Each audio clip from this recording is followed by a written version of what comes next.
All right, let's jump right into this. We're going to explore the incredible journey of a paratrooper who, in a wild twist, traded his combat boots for the classroom. It really goes to show that a life of service can take some very unexpected turns. This is a story all about purpose, passion, and one major life pivot. It's a question we all have to ask ourselves at some point, right? You've got a goal, a plan, a clear target in sight, and then, bam! Life just throws a wrench in the works. Suddenly, you're forced to find a totally new mission, a new direction. So for this soldier, after leaving the elite 17 Para-Field Regiment, the plan was solid. Join the Indian Administrative Service. But that door slammed shut.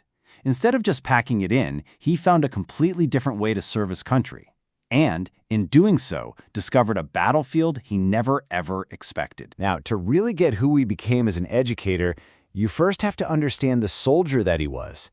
And that means we need to go deep into the unforgiving jungles of Manipur, where one single operation would forge his entire philosophy on leadership. So picture this. This mission was unusual right from the get-go.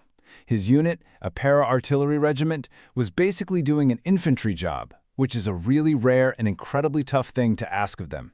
Their task? Set up an ambush in a pitch-black jungle, navigating some seriously treacherous terrain where one false move could be the last. The stakes here were just immense. You had militants in the area who looked exactly like Allied Gurkha soldiers operating nearby. This made a friendly fire incident a terrifyingly real possibility. So he briefed his troops with crystal clarity. Fire discipline was everything. His words were simple.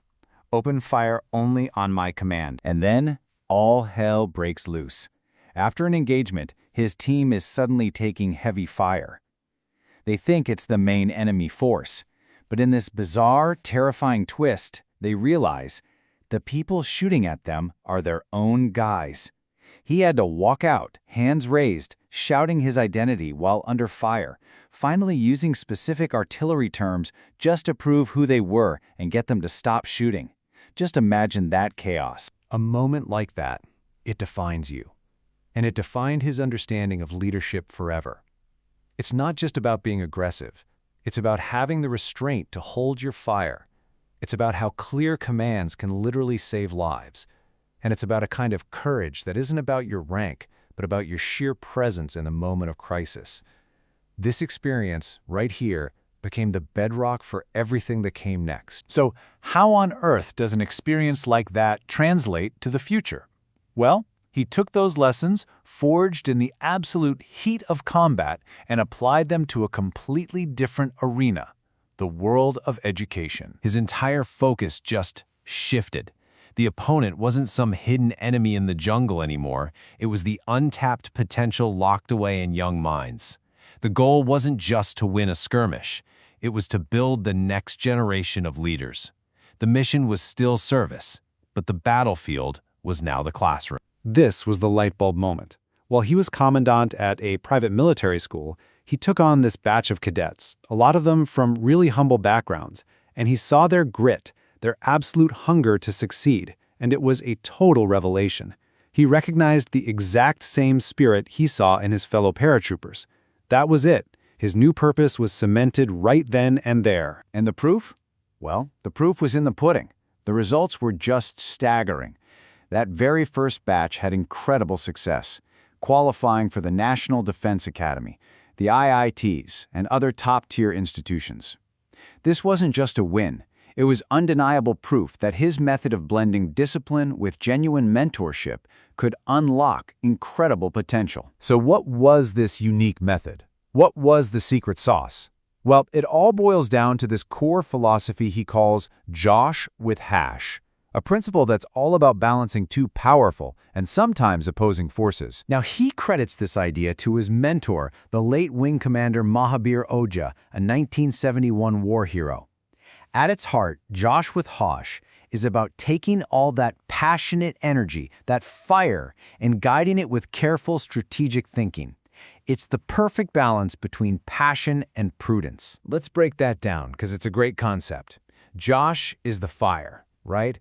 It's that raw energy, that enthusiasm, that will to act. It's the emotional fuel that gets you going. But Hosh, that's your compass. That's the situational awareness, the strategic thinking, the intellectual control that keeps passion from turning into recklessness. You need both. You absolutely need both to be a great leader. And this is where his approach really breaks the mold of traditional education. Instead of focusing just on grades, it's all about holistic development through what the military calls OLQs, or officer-like qualities. Things like integrity, courage, and clear thinking. And discipline? It's not just forced on you. It's cultivated from the inside out, born from a real sense of purpose and pride. Now, here's where the story gets even more incredible. This philosophy didn't just stay behind the walls of his own schools. Oh no, it went on to influence national policy on a massive, massive scale. And this wasn't just him fighting the system. It was about perfect timing and alignment. The government was already looking for ways to expand military-style education. His proven, successful model became a key reference point, and he was actually brought in to help shape the policy itself, co-authoring the draft that created the new Sainik schools. The impact was immediate and huge. The policy he helped write got full cabinet approval, giving the green light for 100 private schools to join the Sainik School network. That's a massive vote of confidence, proof of what can happen when a powerful idea meets real institutional will. But 100? That was just the beginning. The ultimate vision, the big dream, is to scale this model to 1,000 schools all across the country. We're talking about democratizing access to this kind of values-based, leadership-focused education for young people everywhere. So when you boil it all down, what is the lasting legacy of this paratrooper who became an educationist? Well, it's in his unshakable mission to serve, and in the direct, heartfelt advice he gives to the next generation of patriots. His first piece of advice is so simple, it's profound. Just be yourself. Don't try to be some person you think they want to see. The armed forces, more than anything, value authenticity and grit. Just show up as you are and give it everything you've got. And his second piece of advice, man, this one hits right at the core of what leadership is.